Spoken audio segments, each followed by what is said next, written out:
Live. This is European History. My name is Todd Beach. I teach AP European History at Eastview High School in Apple Valley, Minnesota, which is a suburb of Minneapolis and St. Paul. We're excited that you're here with us today. And here's Katie. Hi, good morning, everybody. I'm Katie Lancey. I teach at Coral Gables Senior High School. It's a suburb of Miami, Florida.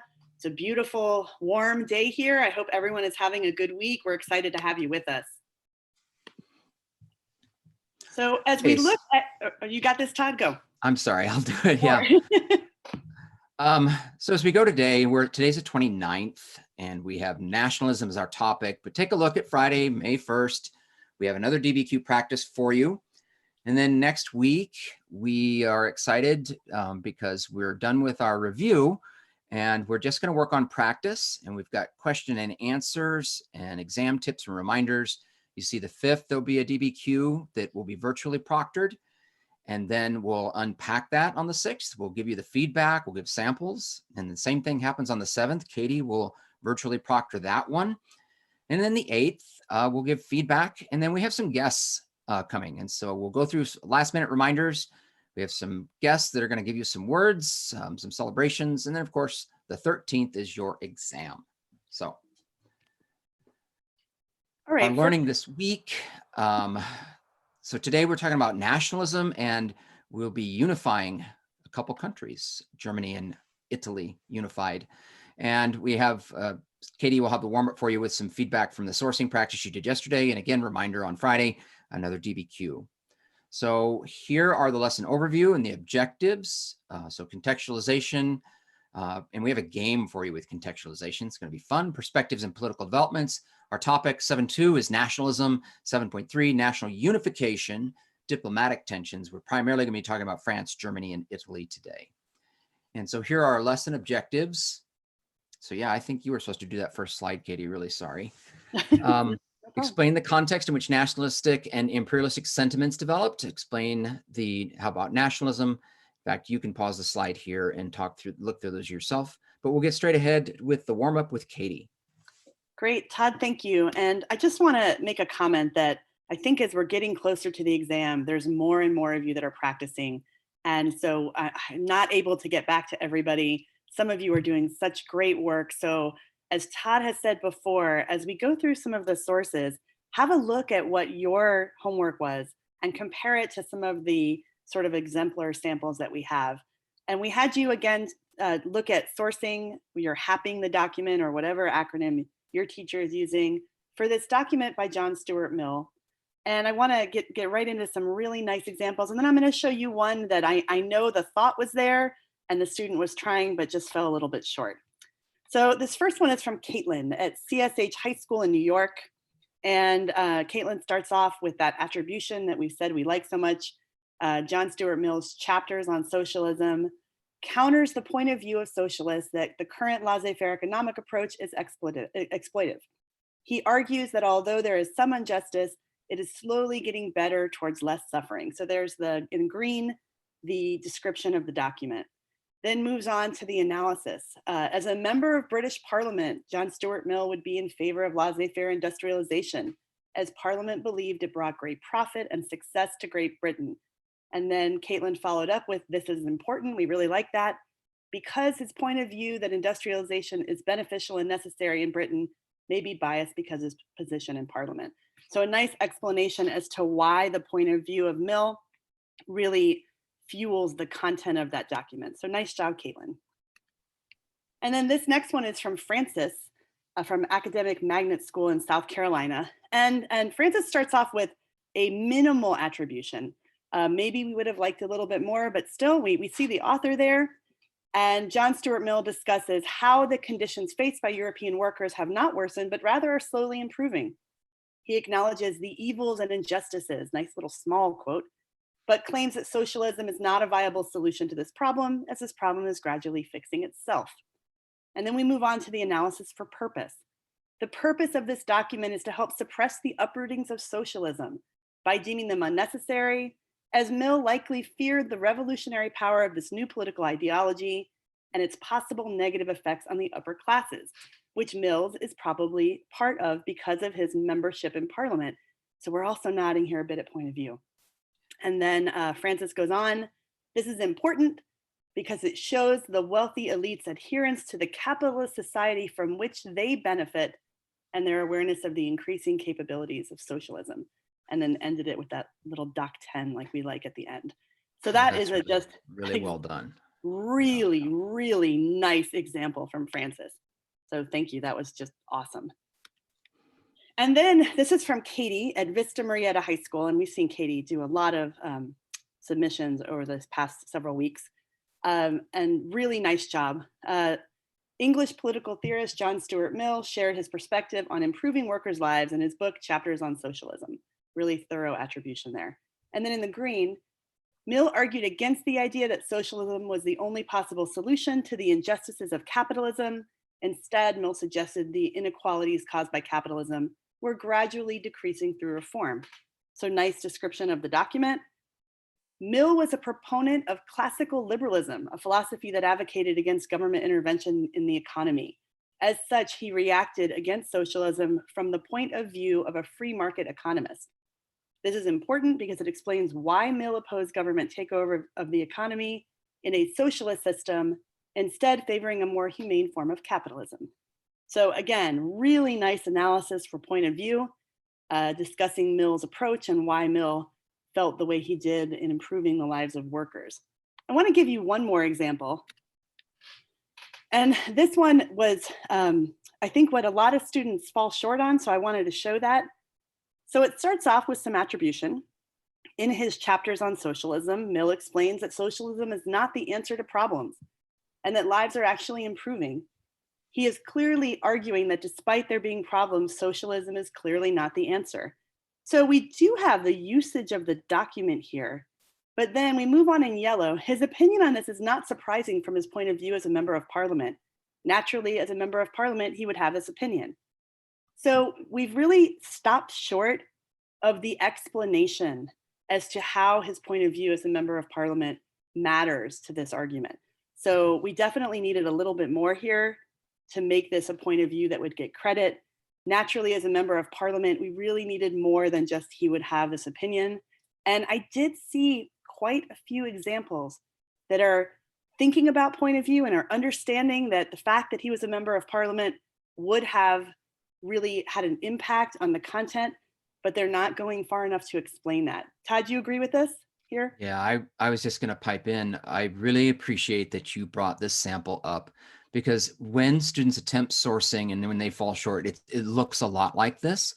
So yes, he's a member of parliament, and we know that because it's in the source line, but it is your task then as the writer to tell us, what does that mean and how does that inform his opinion? You're sharing that he has an opinion, but what is that informed opinion as a member of parliament? And that task falls to you and is part of the sourcing. So the student is on the right track here, but you're right, Katie, that they just have to go further. They have to tell us why that's important. All right. And over the past few weeks, I have seen enough examples of students where they are recognizing that there are things in that source line that are important, but really going far enough to explain that is how you get the credit. And because this is, a fifth of the points on this rubric, I wanted to just point this one out because there's really good thinking here. It just needs to go a little bit further with an explanation and analysis. All right. So hopefully That's now really that we've helpful. seen that, we'll move on.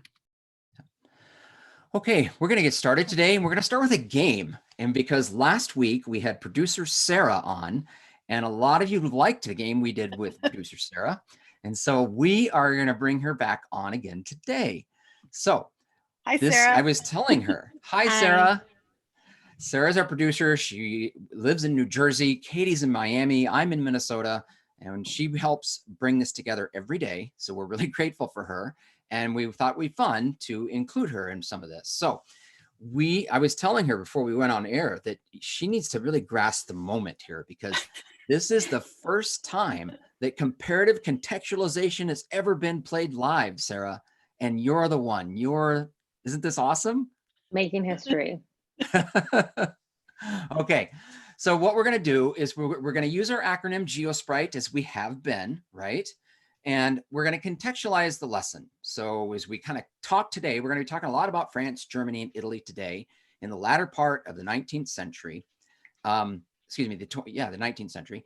And let's have Sarah help us out. So we'll start, the geo obviously is the different countries. So we'll start in that first column, Sarah, and it's just a yes or no. Did France experience revolutions in 1848? Yes. Yes, that's correct. What about Germany? Were there revolutions in Germany in 1848? Yes, there were. Yes, there were. See, she's not only a producer, she has been listening to our lessons, Katie. I have. Absolutely. Well, she's a history person too. So There we that's great. go. And what about Italy? This one might be harder. Did Italy experience revolutions in 1848? I'm going to say yeah. They did in Naples and in Rome. So well done. So now what that tells us a little bit about what's going on in those countries in 1848. They were experiencing these revolutions. We know there were these push-pull social economic things that were happening. Now, because there were revolutions, is there a change of government after 1848? Again, it's just yes or no. And we'll begin with France. What do you think, Sarah? I'm going to say yes again. Yes, France established the Second Republic. What about in Germany or the German lands? Was there a change of government after 1848? If you can remember, I think this was Katie unpacking Prussia. I'm going to go with my first no. That is correct. There was really no significant change in Prussia or Germany as we know it. What about Italy? We haven't been talking much about Italy lately. I'm going to say no as well. That's also correct. Sarah, So you're now good. we've got, Good. yeah, now we've got, we know these countries experienced revolution. We know that France had a change of government, but not the other two. So we're starting to contextualize and gather some information. And obviously these are political elements. Now, this one is, I think, kind of simple, but maybe it's confusing. Is France a nation in 1850? Yes, it is. That's correct. They've been a nation for a while. It's their second republic. So that, yes, they can make that happen. What about Germany? I'm going to say no. I think Germany had a few more decades to go. Germany, yep, 1871. And right now it's really Prussia. We've been talking about the German lands and German speaking peoples, but really not united as a nation. What about Italy? Oh, sorry. Katie. No. I'm sorry. Yeah. So Italy is not united, and they haven't been really since the ancient Roman era. So their unification, which we're going to talk about today, is going to be in 1870. Now it gets a little harder, Sarah. So we're going to talk about politics, and we're going to use the terms liberal or conservative. But I need you to use an 1850 lens. You can't use liberal conservative as like today's language as we talk about it in our contemporary society. Liberal meaning the electorate. So do we allow a lot of people to vote? That would be liberal. Or conservative would be no, that there's not a lot of people that vote, or we have some kind of a monarchical system. So I want you to think about this. Consider the electorate. 1850, is France liberal or conservative? Definitely liberal. Yes, because it's their second republic. They have universal male suffrage, at least for the time being. Katie's going to talk to us about Napoleon III today. Yep. What about Germany? I'm going to go with not as liberal, but liberal as well. Okay. They are. And I thought this was a hard question, actually, because I had to even think about, gosh, because Germany's not united. So it's really hard to understand how it works. And they have a very different indirect 3-class franchise going on. And so men over the age of 24 could vote, but they're only voting for an elector, and an elector does the voting of the person who would actually be a member of the parliament. So it was actually pretty good that you got that, because it's kind of confusing. And then Italy. What do you think about Italy? I'm going to say conservative. Very true. Only about 500,000 out of the 22 million people in Italy had the right to vote. Man. Okay, it's really important when we contextualize a country and countries. Economics is always tied to the politics and always tied to the social history. So this one's kind of hard, but if you can put your thinking cap on about Industrial Revolution and where the Industrial Revolution was taking place on the continent, we're going to exclude Great Britain, but what do you think their rank was, 1 through 5? Okay, so we can keep it kind of narrow, and there's 3 countries there. France, where would you rank them in 1850, their GDP? Um, 2. 2 is correct. And this might confuse people because they're like, well, is Germany one? I'm going to give you an answer. Germany's not one. It's because Russia. And remember, GDP is all of their economic activity, and Russia's huge country. So their agriculture is really pulling them along, even though their industry is lagging behind. What about Germany? I've told you they're not number one. I want either 3 or 4. I'm going to go 3. 3 is correct. They're just closely behind France. By the end of the century, they will overtake France in their GDP because their level of industry really increases. And finally, Italy. Where do you think they are in 1 through 5? I'm thinking they're 5th. That's correct. And if you're wondering who 4 is, it's Austria-Hungary. So what does all this mean? We're going to be talking today about France, Germany, Italy. We can see that France has had probably the most political change during this time because Germany and Italy have not had that kind of political change. We're also learning just from this game that liberal and conservative means something different in 1850. And that's going to be important as we get to Friday. So that's just a hint for our learners. Sarah, thank you so much for playing comparative contextualization. Thanks for having me. Sarah, you've made history. You have. All right, as we get into sort of the content of our lesson, and Todd said this, yeah, we have a lot of change. Todd mentioned Louis Napoleon in one of our last lessons, leaving off his power in France. So here we have Louis Napoleon elected as president in France in December of 1848 after the revolution. He's elected because he's got a famous name, doesn't he? That resonance of Napoleon, that is his uncle, and at the same time, middle class landowners, peasant landowners are afraid of socialism. They want a strong ruler that will protect private property and provide stability after the revolution of 1848.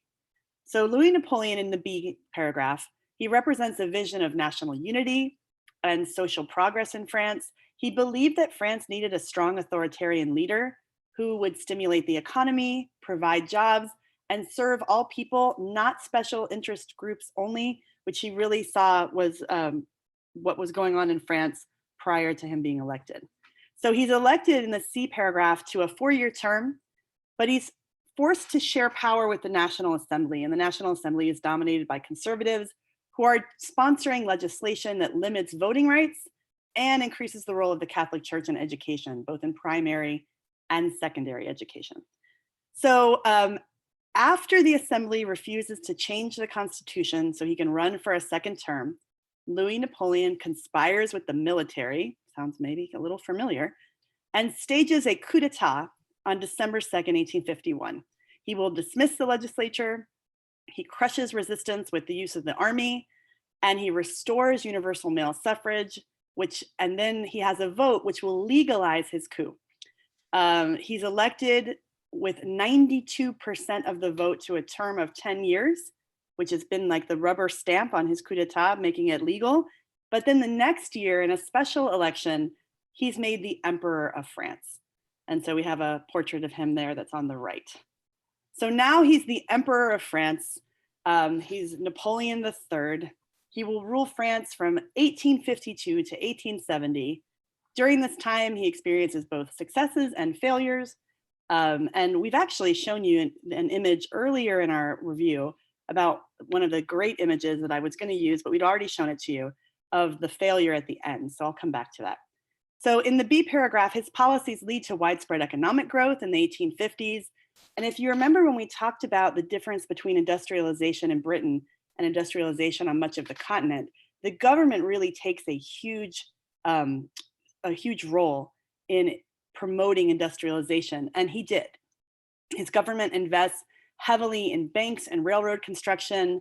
It promotes public work programs, which will employ people, including completely rebuilding the city of Paris. He improves the economy. There's rising wages and declining, it should be unemployment, my apologies. So he's pretty popular. In the C paragraph, he's enjoying widespread support from urban workers. And in the 1860s, he will actually expand the rights of workers to include their ability to form unions and strike. He relaxes press censorship and pursues free trade with Great Britain.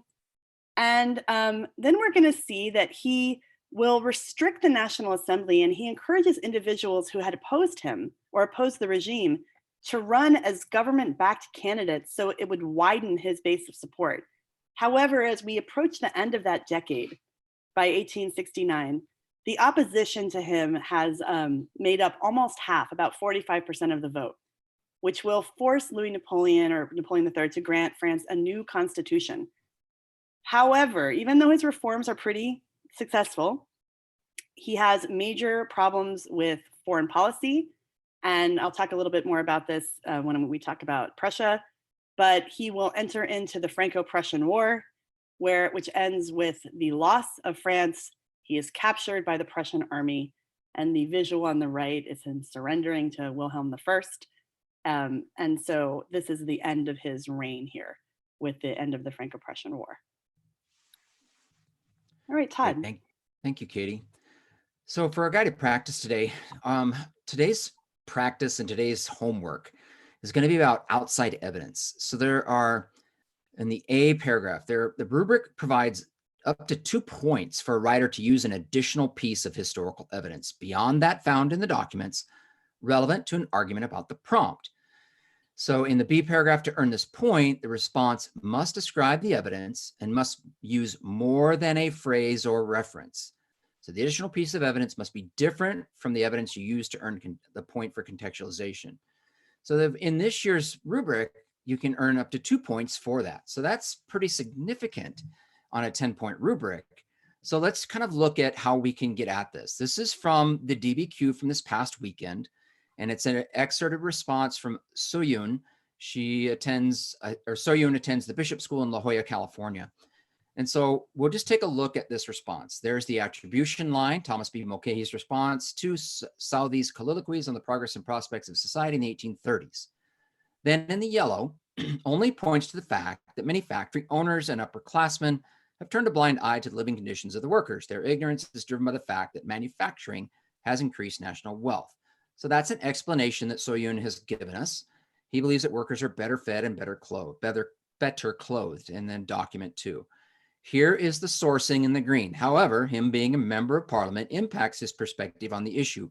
Rather than being concerned for the livelihood of the workers, his main goal would be to profit and boost the economy. So that's a pretty good work with sourcing. We've unpacked it really well. And now Soyun's going to bring in some outside evidence. And so here we look at the C paragraph on the left. Here are some ways that we want you to practice transitioning into this. So some sample stems that transition into using evidence beyond the documents. So these are just samples, not have-tos, but I do think it's important for you to transition and indicate this is what you're trying to do. So you could do number 1, evidence beyond the documents that should be considered, or you could do number 2. So if we did number 2 and we insert it right there where the line's going, additional evidence that supports the argument could be that the protesters who fought for their rights and better living conditions were brutally oppressed and shut down. Such examples were the Luddites, a radical group of textile workers that destroyed textile machines to protest the treatment they received. This prompted the government to pass the Frame Breaking Act, along with a group of Luddites being captured and executed. The Frame Breaking Act made it illegal for any worker to destroy textile machinery. So that is evidence beyond the documents. It's obviously connected to the argument.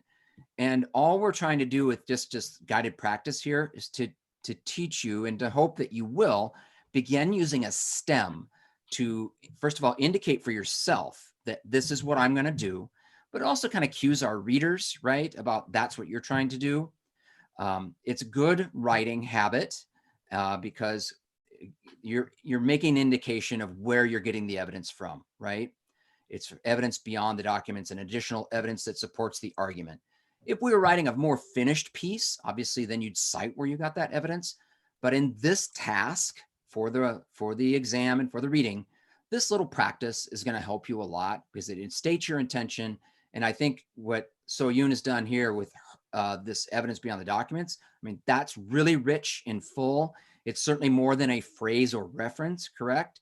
And it's linked to the argument that Soyun was trying to make. So That's more of just practice. And then we're going to get to the homework later, and we'll ask you to use one of these sample stems. But I wanted to introduce it at this point in our session today. Thanks, Katie. That is great. And if you don't mind me adding, it's really beautifully developed, because I definitely saw a lot of students when I was showcasing evidence on Monday who are just barely name dropping.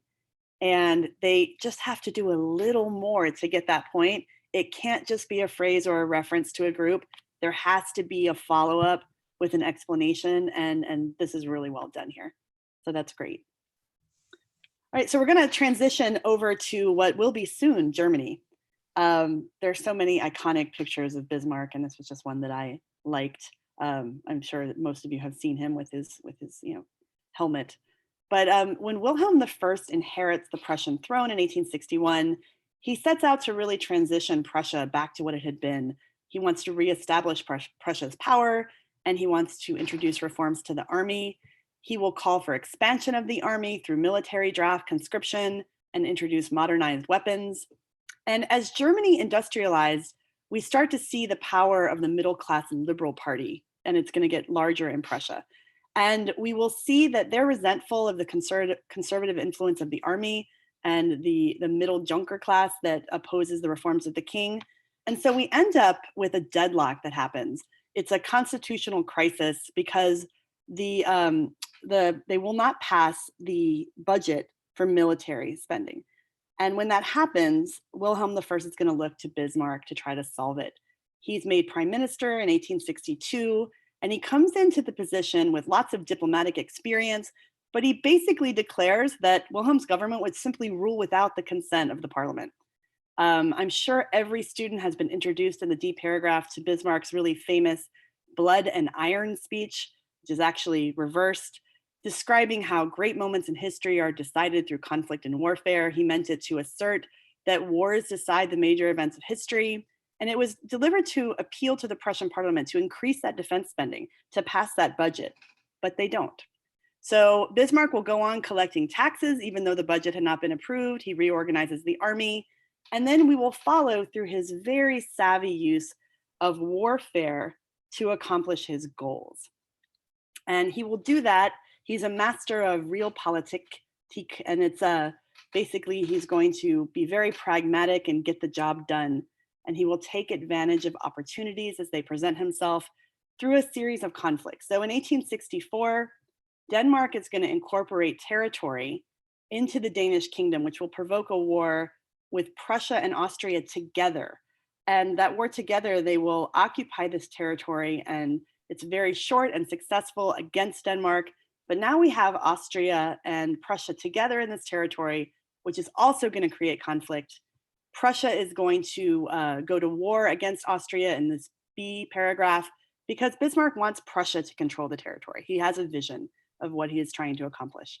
And the Prussians will defeat the Austrians. There's a very lenient peace with Austria here, despite that Bismarck's pretty savvy in how he does all of his foreign policy, and he will force them out of German affairs. Then Prussia will annex the states of North Germany and create the Northern German Confederation. And there are Southern and mostly Catholic German states that are not included here, but Bismarck will convince them to join an alliance if there is a war against France. So of course, now there needs to be a war against France. So in 1870, Bismarck will pretty much manipulate a war against France. I'm sure many of you students learned about his edited EMS dispatch that he's going to sort of persuade or kind of even trick Napoleon III into declaring war. And if you remember, Todd in another lesson showed you that really amazing picture of France surrendering at the end of the Franco-Prussian War at Versailles. And so Prussia is successful. They do take the provinces of Alsace-Lorraine. And in 1871, the German Empire is declared. And there's a map there that shows you the various territories that are incorporated into this First Reich. And William I will be its Kaiser, or its emperor. So it's a lot of very savvy manipulation on Bismarck's part to accomplish his goals here. Great, A little thank you, different in Katie. Italy. It's really well done. So these unifications of Germany and Italy, we're hoping are review for you, hoping that those been covered Yes. already. Take a look at the map of Italy. So Italy has really never been a unified nation, I guess, or empire, and since the Roman Republic. And so because of that, there's these, the attitudes in these different areas are rather provincial, right? Tuscan people of Tuscany believe that they are their own kind of nation, if you will. But because of the 1800s, in the early 1800s, we have this movement for nationalism. It's coupled with romanticism. And how can that be accomplished? So we'll begin in the A paragraph. Sardinia's brilliant statesman, Count Camillo Benso di Cavour, had limited and realistic national goals. Didn't think it was possible to unite all of Italy, but perhaps the north and central Italy could be an expanded kingdom of Sardinia. In the B paragraph, in 1850s, Cavour worked to consolidate Sardinia as a liberal constitutional state. So remember, we played the game with Sara earlier. What does liberal mean in the 1800s? And it means that we're going to expand the electorate, right? So capable of leading northern Italy, he successfully built support for Sardinia through a program of highways and railroads, civil liberties, opposition to clerical privilege. These are things that will be popular. And if we're expanding the electorate, then it's going to happen, right? We'll create a constitutional state. In C, Cavour realized that Sardinia can't get Austria out of northern Italy. So the Austrians currently occupy northern Italy. And so he can't do it on his own. So how do I get that done? I need to have an ally. And France is nearby, and he's going to enter into a secret agreement with Napoleon III against Austria. And then Cavour will goad Austria into attacking Sardinia so they don't look like the aggressor. And then Napoleon III can come in with their troops and come to the defense, and Austria is defeated. But in doing so, France is a very Catholic country, and Napoleon III upsets the Catholics at home, and he upsets the Pope. And we get to the E paragraph, Napoleon then has to kind of back off and abandons Cavour, and they have to make a compromise peace with the Austrians in July of 1859 that requires Austria to only give up Lombardy and Sardinia. So in the F paragraph, Cavour resigns in a rage. It's kind of like, the boy is going to take his ball and go home. He's really upset because this Italian unification isn't going to happen. But he underestimates the moderate nationalist movement and their allies who continue the fight, and they end up winning and driving the Austrians out. Cavour then will bring his ball and say, hey, I'm back in 1860. And he's going to gain Napoleon III's support by giving up Savoy and to Nice up in the north. And that will help him then achieve his original goal of a northern Italian state that's somewhat unified. The people of central Italy can vote to join this greatly enlarged kingdom of Sardinia under the king who is Victor Emmanuel. Okay, and next slide, please. So at that point, we have kind of a central and northern unification. In comes one of my favorite people to study of history, and that is Giuseppe Garibaldi. And I just want to point to the source on the right, because unlike all the other sources we're seeing of politicians in this elaborate dress, here is Garibaldi, who is the son of a poor sailor, and he just looks like very much the common man. And he was the common man. So we'll go up into the A paragraphs. Garibaldi, the son of a poor sailor, he personifies romantic, revolutionary nationalism and republicanism. To give you an idea of his leadership, 1860, he leads a guerrilla band of 1,000 red shirts. They land in Sicily. They capture the imagination of the peasantry, which revolted against their landlords, and outwitting the royal armies to win battles, gain volunteers, they take Palermo. In number 2, when Garibaldi and his men cross to the mainland, they prepare to attack Rome, and Cavour is going to be quick to try to meet him outside of the Papal States and to intercept Garibaldi. The fear is, if we attack Rome, it's like an attack on the church, and everything could quickly fall apart, and it could become an international incident because of the other Catholics throughout the world, well, mainly throughout Europe, especially France. So in the B paragraph, Cavour fears that Garibaldi's radicalism and his popular appeal So Cavour is going to organize a plebiscite, which is a direct vote to change the Constitution. And they're going to ask that in the conquered territories, they went unopposed by patriotic Garibaldi and the people of the South, will they just join the Kingdom of Sardinia, the people of the South, not the Papal States, not Rome, but the rest of you, Central and Northern Italy, here's a plebiscite, vote. Will you join this enlarged Kingdom of Sardinia? And the vote goes through. So in the C paragraph, when Garibaldi and Victor Emmanuel ride together through Naples to cheering crowds, they symbolically seal the union of North and South of a monarch and nation state. And in the D paragraph, there's a parliamentary monarchy under the direction of Victor Emmanuel II. It was neither radical nor democratic. And although it was politically unified, there's a growing social and cultural gap that separates the progressive industrializing North from the stagnant agrarian South. One way to think about Italy is to compare it to the United States at this time in the 1860s, where we have an industrializing North, we have an agrarian South. But unlike the United States, Italy has this huge social and cultural gap, and there's not a lot of education going on. So they have these poor farmers in the South, but what they've accomplished with this is some form of unification, which will later bring in Rome into the whole deal. So there's your unification of Italy for you. Very nice. All right, so our key takeaways today, we explained the context in which nationalistic sentiments developed. We explained how we spread nationalism and the factors that resulted in Italian unification and German unification. Our historical thinking skills, I think we're pretty much all over the place, but developments and processes, claims and evidence, contextualization, and reasoning for causation and comparison. All right, Todd, your homework. Great. So here's our homework, and it's pretty straightforward today, and we're going to give you choices because, you know, teenagers like choices. So we did earlier, we went through how do we bring in and transition into our evidence beyond the documents, and how do we use sample stems. So you see in the red box, there are 3 sample stems. You can certainly create your own. The idea is to be really intentional about, hey, here is where I'm going to bring in my evidence beyond the documents, okay?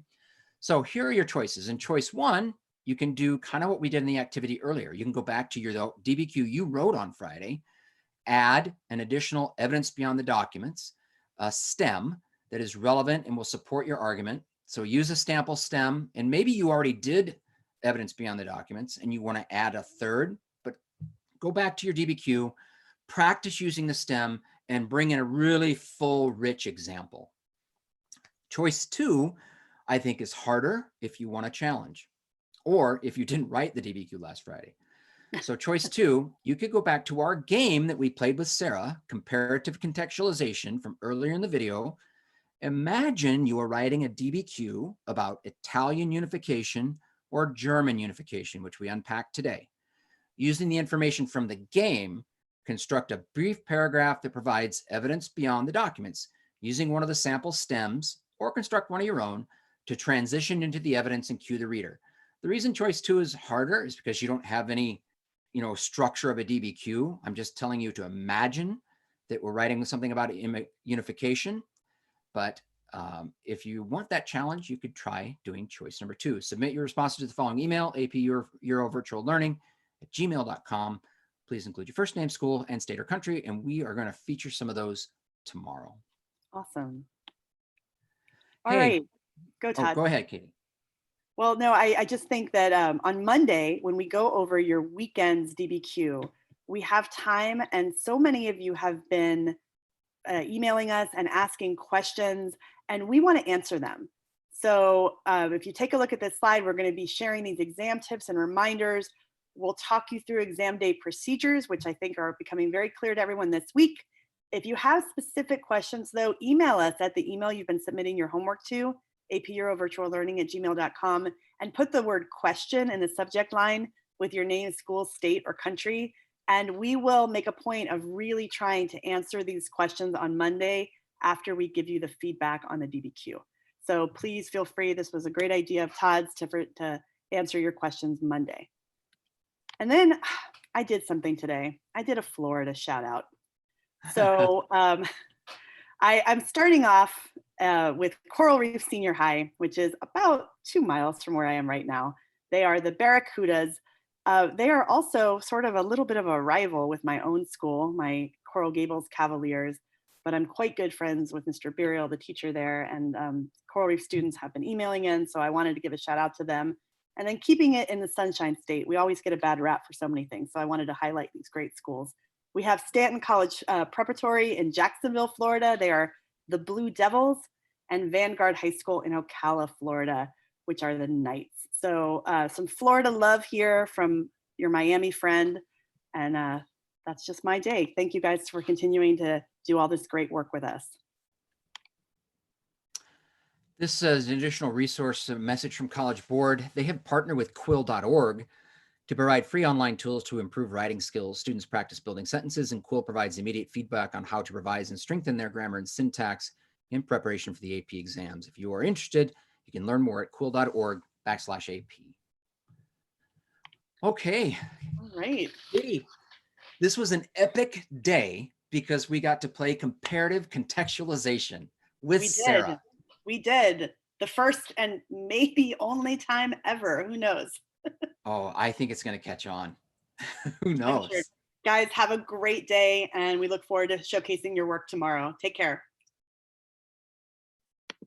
Thank you, everybody.